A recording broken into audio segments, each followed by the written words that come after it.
Here we go. All right.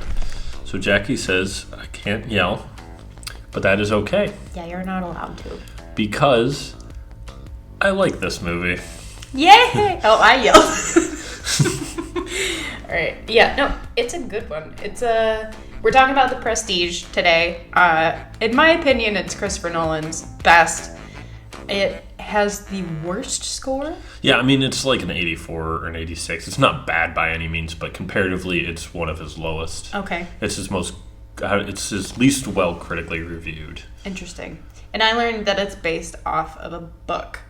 Yes. Which is curious, because I haven't actually read that book. Have you? No, have I. Okay, yeah.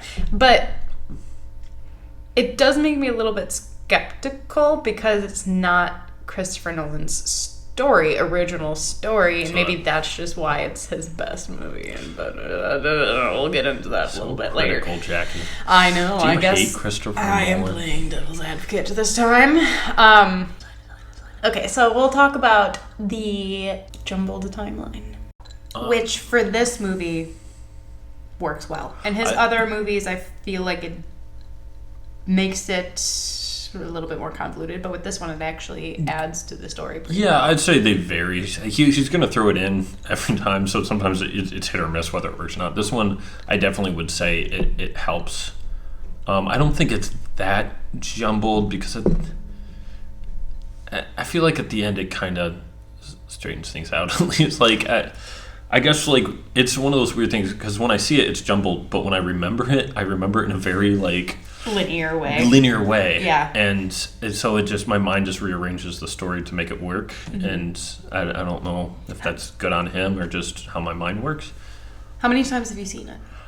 This movie, this is the first time I've seen it in a while. I've probably seen it like 3 or 4 times. Okay. I feel like I've seen The Prestige 8 times. Oh, wow. And I mean, I rewatch movies all the time because I'm pretty oblivious to, like, a lot of the things, especially when it comes to a movie like this that has such a interesting way of revealing its characters and its plot. And I guess we'll start with why. Well, we both like it, but I guess I'm usually the contrarian. So why do I like this one? I always harp on Nolan. Not his plot is always the main star, whether it be Inception, whether it be Batman, The Dark Knight, or whatever it is. I always say the plot is center stage, and everyone else is second fiddle to whatever intense plot. And while it's funny, this movie. It's funny that this movie has one of the most complicated, convoluted plots, which we should hate because it's so over the top. And for something that's really silly, like magicians, like why do they have to be? But he doesn't have his actors play second fiddle. He lets his cast do what they do. And I remember taking these notes and talking to you when we were watching it. Mm-hmm. I said, I kind of wished that they would dive into Christian Bale's character being crazier, because you have to be a certain level of insane. If you're going to live that dual life, spoilers, the Christopher Nolan's character. Oh yeah, there's spoilers all over. Yeah, his character plays both.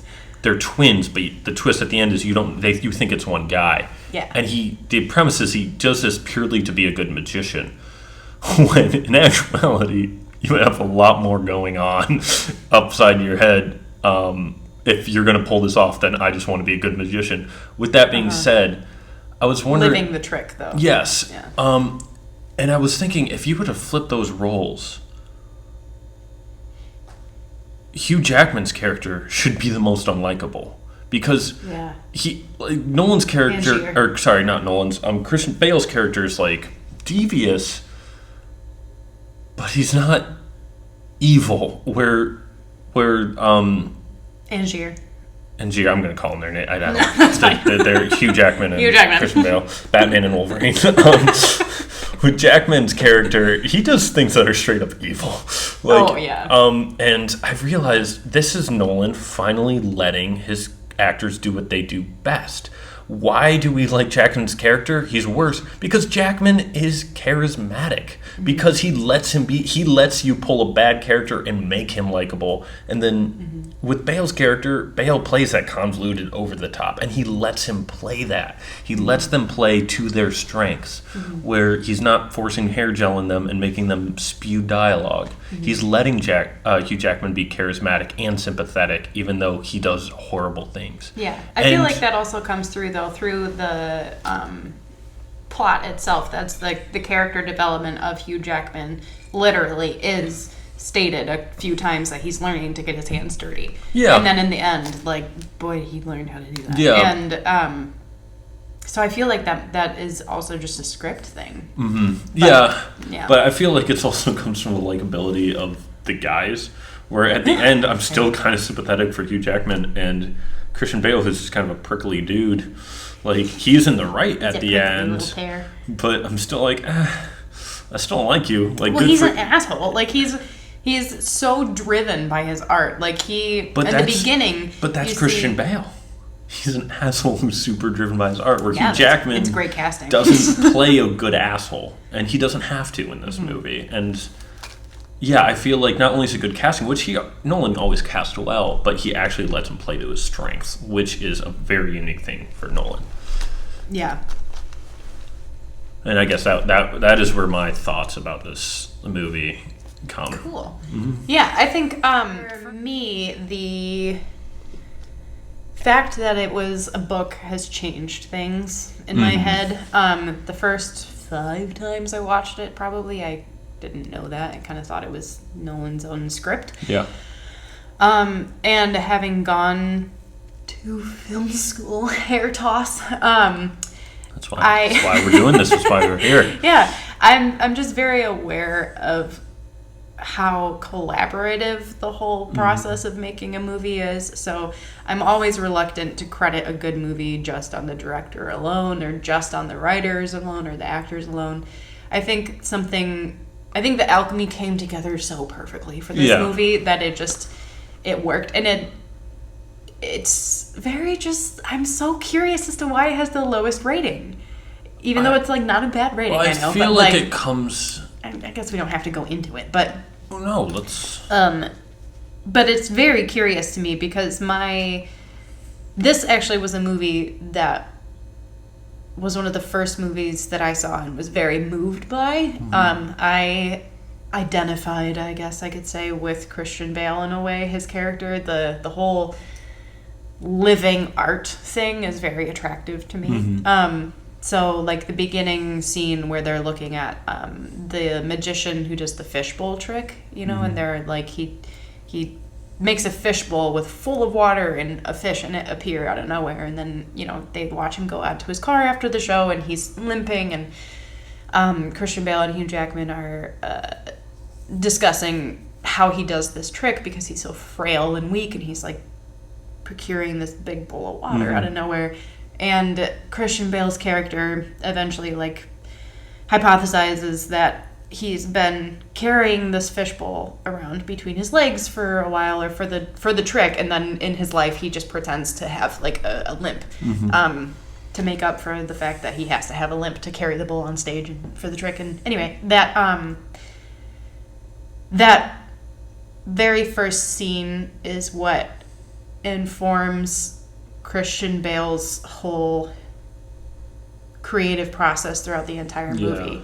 And something I've been curious about, and I still don't know, is if, like, that's when he decided to start utilizing his twin, or was it before that? Like, when did they start switching places? To be honest, I don't think it matters. It doesn't. I don't think there's an actual answer to that. Every good twist in my mind, you have to plant the seeds of... You have to give the audience an ability to figure it out. Because if you don't, then it's not a twist. It's you just changing things wildly in your story. So that was, in the writing, the time to say, here's the window. Here's your spoiler, essentially, if you can figure this out. Or at least the general direction of where Christian Bale's going to go. I don't think it matters that much, but it's an interesting, just like it was an interesting rabbit hole that I just jumped down. Like as kids, Yeah. And that's probably where the critics kind of fall short because and that's kind of what we talked about in the beginning of this podcast. It's about magic, and that's such an absurd length to go to. Like, we're not infiltrating dreams, we're not Batman, we're just magicians, and you have the most convoluted A to B story. But there is something interesting too in the fact that it's magicians and they're taking it so seriously, because it gives the audience a curiosity. It's kind of like the thing that Pitch Perfect did with acapella. It's like people who do acapella are so fucking into acapella, and then gross. Everyone else doesn't get it. And I feel like that's kind of the same thing with magicians. Like anyone who's a magician is very, very involved and into it and passionate about it. And by making a movie about passionate people who are passionate about something seemingly kind of weird, it gives the audience this ticket to go explore something that they usually wouldn't and see a side of it. Or be curious about it, and I think that if it was something more mainstreamed or like if they weren't magicians, if they were actors or something, it would be a lot less curious, I guess. And also the fact that they bring like Tesla in. Oh, and actually this kind of goes right into it. We can talk about the time period a little bit. Yeah. Because that is one thing, and I guess like as time goes on, maybe the movie should have, but magicians were much bigger back then. That was a thing. There was people out trying to debunk them. There was magicians you could be a rock star, The fame was a lot bigger for nowadays magicians, really outside of Las Vegas, not much. But at that point, it was a trait you would go through sacrifices to, definitely want to achieve. And there was a level of fame that would make something like that somewhat worth it. And then I think I don't want to say a false flag because it's interesting. They tie in the Tesla. So Tesla is a character in this movie, and he's very much a character. He's not really anything sorts of Tesla.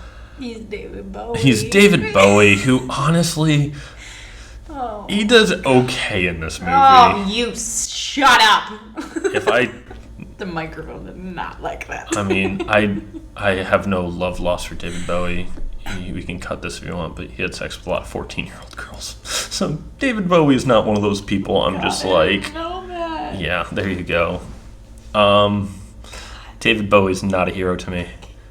I still like his music. All right, but back on track. The Tesla is very much a character in this, and they introduce real magic. It's supposed to be like absurd science meets magic. And then you get to the Tesla-Edison debate. And I just it's not important, but I work in a museum that really focuses on Thomas Edison. And I'm not an Edison defender. He did some messed up things. Him, Ford, Rockefeller, all of them, to get patents. I mean, whether he made the first incandescent light bulb, no, one of his people did, but it was part of his team. The Tesla-Edison rivalry was there. And Edison did bad things to Tesla in order to get things done. Two things to remember.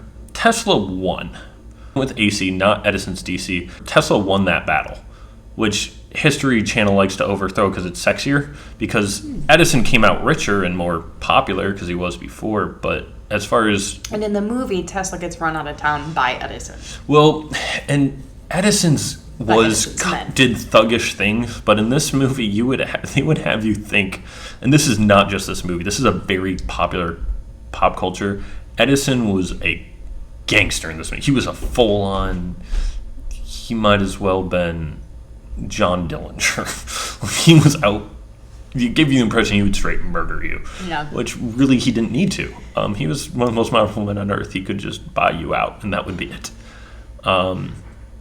But then it gets kind of weird, and it's more just a plot thread of, in order, Hugh Jackman needs real magic to Christian Bale. But as a historian, it kind of threw me for a weird loop and kind of gave me a laugh of like, this super embellished version of Tesla. And Tesla was an insane person. Let's not get that wrong. But he believed some crazy shit. So it's not like he was super that together anyway. Yeah. Yeah. Interesting. He was an eccentric. Yeah. So that kind of fits. But this movie, he's just like this weird. He's your karate master that lives on top of the mountain kind of deal. Yeah, he's the mentor for sure. Also, there's another point, and this is I can't even, and I hate to credit this, but I was watching after we watched it. I kept CinemaSins on in the background. I don't take CinemaSins as an honest, credible source. It's just a great way to watch movies really fast that I would never watch because I don't care about. They're not a real critique. Not that this what is. What are they called? It sounds like you're saying cinnamon sticks. CinemaSins? Oh.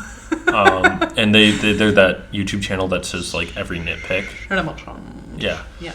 But they said, and it kind of does carry the story is, usually in movies it kind of falls apart because like how could someone have it this perfect all the time, or how could someone set such an elaborate plan all the time?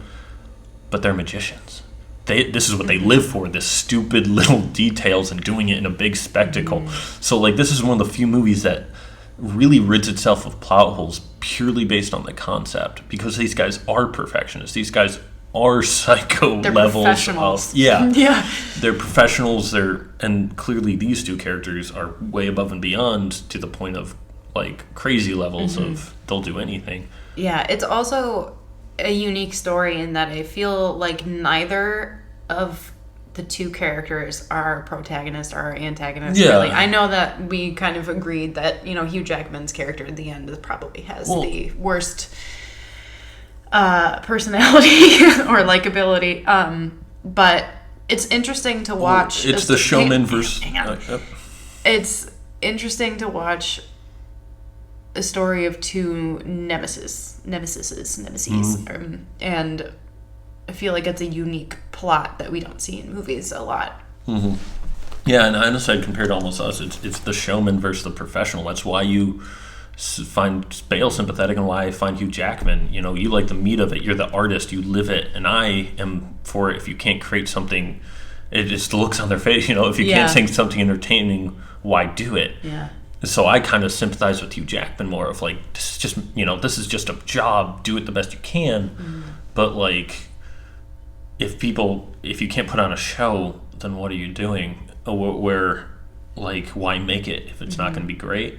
Where you kind of sympathize with Bale, it's like because it's the drive of perfection. Yeah, and most of his art is internal. And it's like he's the bottom of the iceberg and like under the water, and Hugh Jackman is the tip.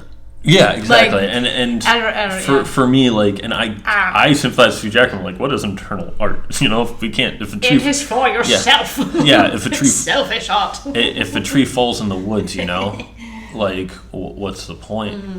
Where Hugh Jackman goes to the point of stealing, where I think that kind of drives his motivation, and then Christian Bale goes to the point of, manipulating people around him, like his family, and ruining lives. Oh yeah. So they're both scumbags, and I feel like if there was a way to improve this movie, and it's not a heavy movie, but if you wanted to make it a heavy movie... You don't think this is a heavy movie? Oh, God, no. It's about magicians. Oh, my God. Okay, hang on. Let's go over the end. When Hugh Jackman reveals that he's basically putting himself up for suicide every night. Yeah, I mean, that's a great... That's not dark? I mean, it's dark, and it's a great punch to the stomach, but it's like... You're not thinking about that the next day. I'm thinking more about... Like, I think the darkest point in that movie is the Christian Bale subline of him destroying, mentally torturing his wife. I don't give a shit about this protagonist. Like, let's face it, Hugh Jackman deserves to die over and over again. Like, he has a man hung and takes his daughter away. So it's like, it's kind of, you knew he was going to die. It was just somehow one of them would. They both did, but didn't. They both lost everything too in the end, which is interesting because now at the end, Christian Bale's he is alive, but He lost his art. Yeah, but he has his daughter. He can't live his art, which was his life. Yeah, but he salvaged and it was I believe it was the right Christian Bale that actually loved his daughter because one of them didn't. So he did get. It was the real dad. Yeah, it was the real dad. Yeah. So he did, I think, win essentially. Yeah. He lost his brothers, which would be the sacrifice there, but. I didn't. If you really wanted to do like heavy, like you could really dive into like they play it off almost as a favorable thing, and this is kind of Christopher Nolan always wants everything kind of cool. It's like it's almost admirable the levels that Christian Bale goes to. And it's like it's not in no way, shape, or form. What are you doing admirable? Like he is destroying lives for a once a week show, like kind of thing, like. And if you really dove into how much of a villain he really is throughout that, where Hugh Jackman's just kind of a scumbag, like it's not till the very end where Hugh Jackman does something evil, which I guess, as you said, that's the whole plot. He's leading up to that. But Christian Bale, he's slowly losing himself throughout the entire movie, like copping out, like using a double was something he didn't want to do. Yeah. Yeah, he's where Christian Bale is kind of rewarded. He goes, this is sacrifice. It's like, who's sacrificing, man? Because you're not. Yeah. Like, you cut off your thumb. That makes you insane. That's not sacrifice. Like, you're torturing your family. They're sacrificing for you. You're not sacrificing for them. And, like, if it would have dove into that, I felt like it really could have elevated it. Yeah, but as it exists, it's still very, like, I'm just nitpicking. Like, if you were to really flesh it out. Yeah, they did, I think, try to do that with the scenes of Christian Bale reading Angier's diary in prison. It would have been interesting to have more scenes with him in prison. Yeah. That would have been interesting. And but, we don't like to rewrite the movie. Yeah. But, yeah, I do think that just overall, it's just such a complicated story relationally, and that's not something that we really get from Christopher Nolan that often.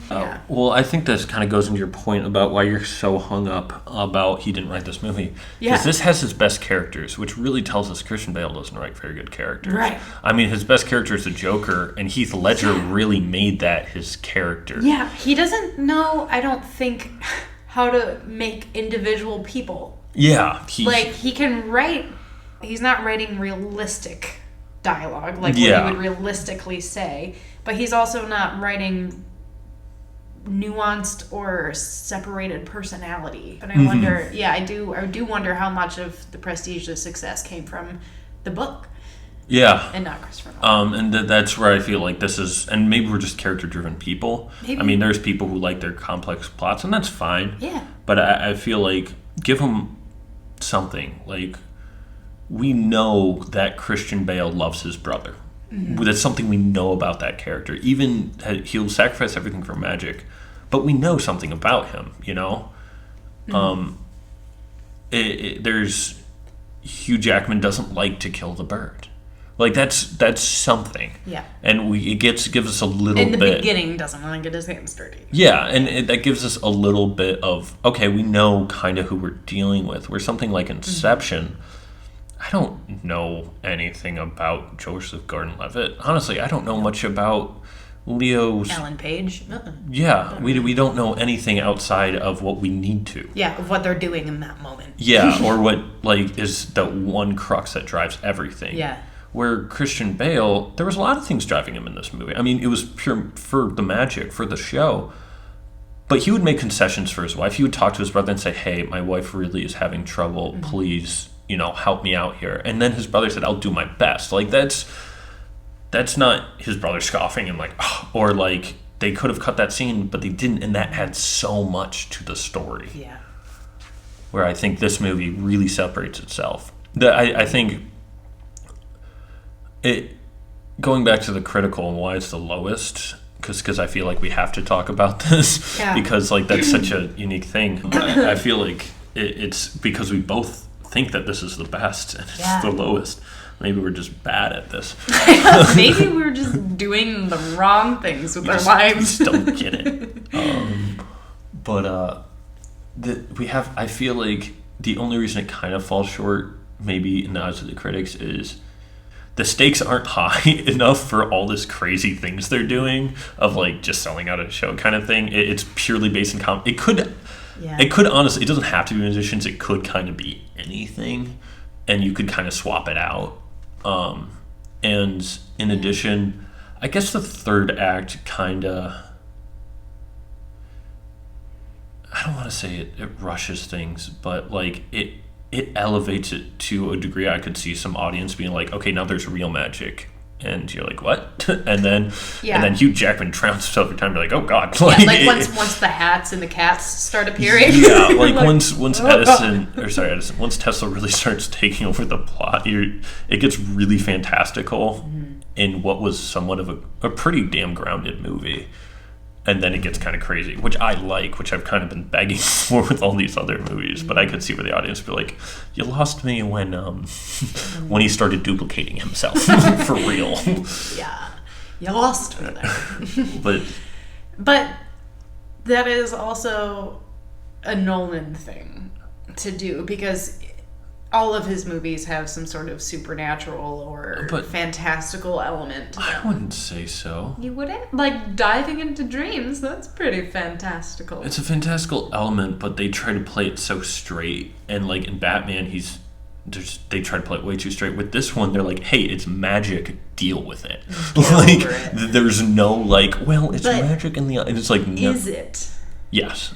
Because I don't think what makes it not Nolan-y is at no point does Tesla sit us down and try to explain it to us. The most we get is him saying they don't approve of my kind of science. That's the most, and that's so perfect. Yes. Yeah, and then I guess when Angier is testing out the machine and everything, then the theater guy says, it's been so long since I've seen real magic. Yeah, and honestly, I kind of like the whole... Well, originally, when I first watched it, I was like, I love that adding the trapdoor thing of like to make it like realistic. But then I realized they had to do it in order to explain why he falls through the floor. So it was a plot-driven line. It wasn't a cool character line. Which line? When the guy says add a trapdoor to make them question it a little bit. Oh. The first time I watched, I'm like, that's really cool because you're manipulating the audience. But then I realized in order for the whole...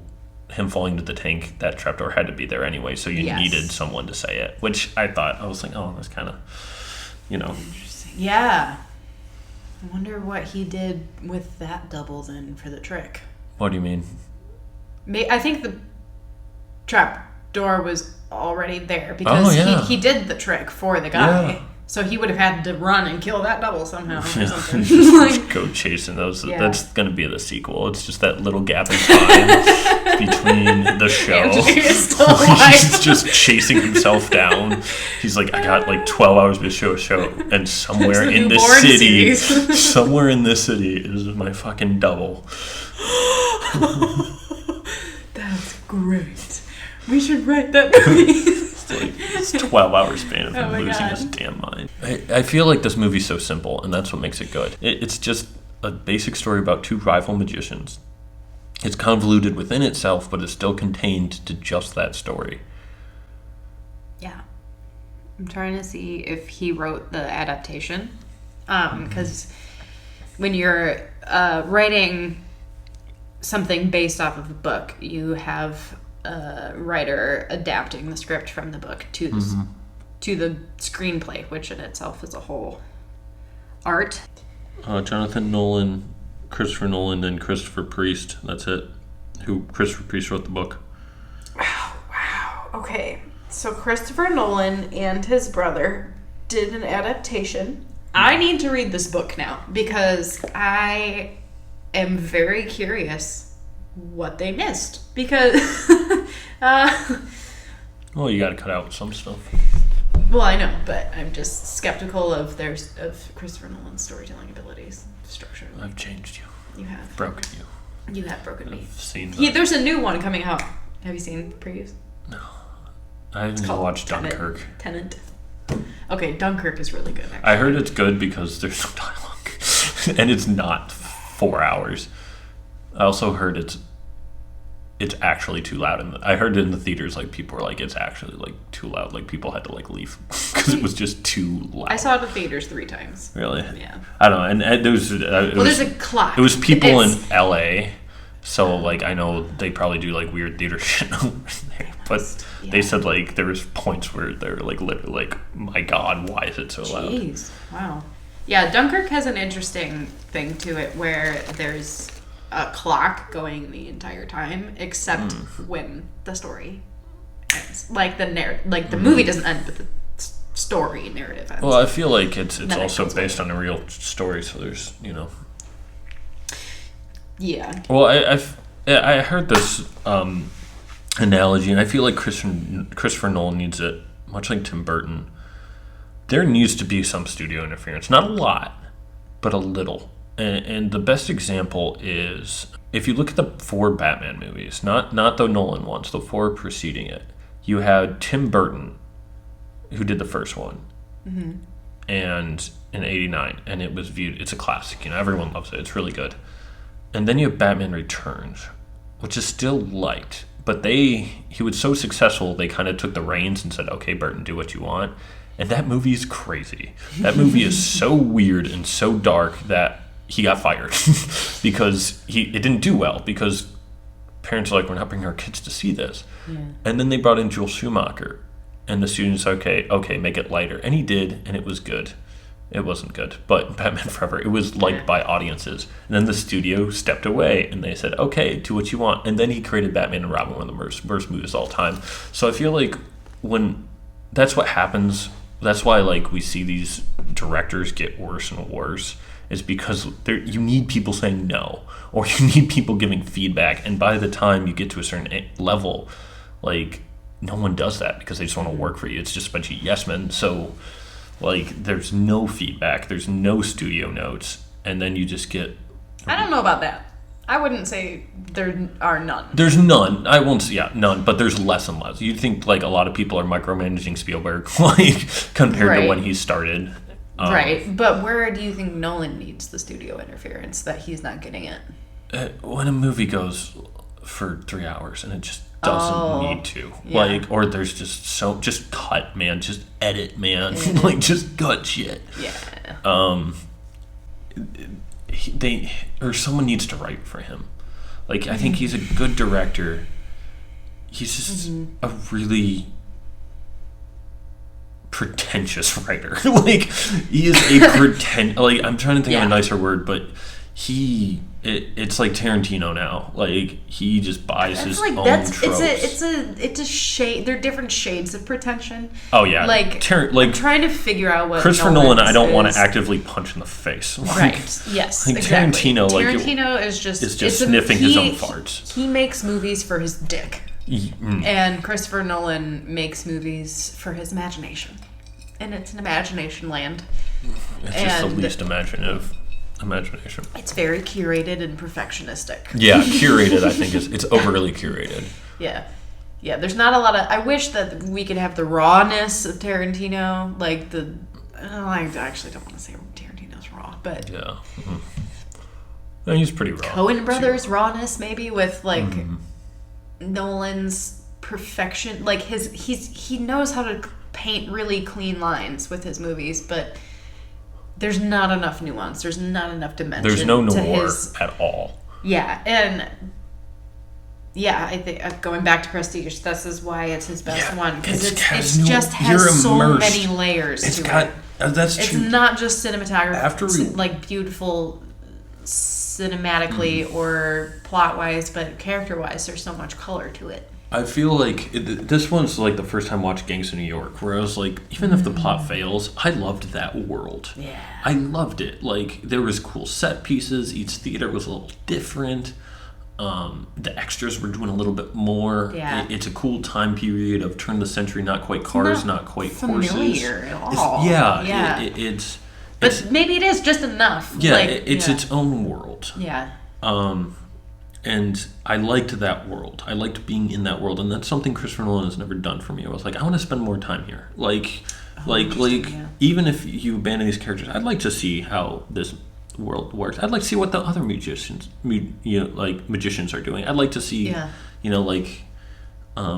more of their day to day. Yeah, and which is that's cool. Like you really painted a picture for me. Mm-hmm. Color outside the lens a little bit, man. You did it in this, and it was great. And I loved it. Yeah. Well, that's all I have on this. Yeah, that's all I got too. This is probably the only positive review you'll hear from me. Yeah. I mean, I'm pretty pleased with how light this whole podcast seemed. It's just mostly good things all around, it seems, that we have to say about The Prestige. And if you haven't seen it, I don't know what you're doing with your life, because it's been out for a long it's time. Not super talked about. But why not? The people must know. Yeah, I mean, if you haven't seen it, I wouldn't be this one will I wouldn't be surprised, which is interesting because it's not super accessible. Well, now you know the ending. Yeah, kind of. If you can understand our incoherent ramblings. Yeah, no fucking kidding, man. I hope people like stream of conscious podcasting, because that's what this is. All right, well, we'll catch you on the flippity flop. See you next time.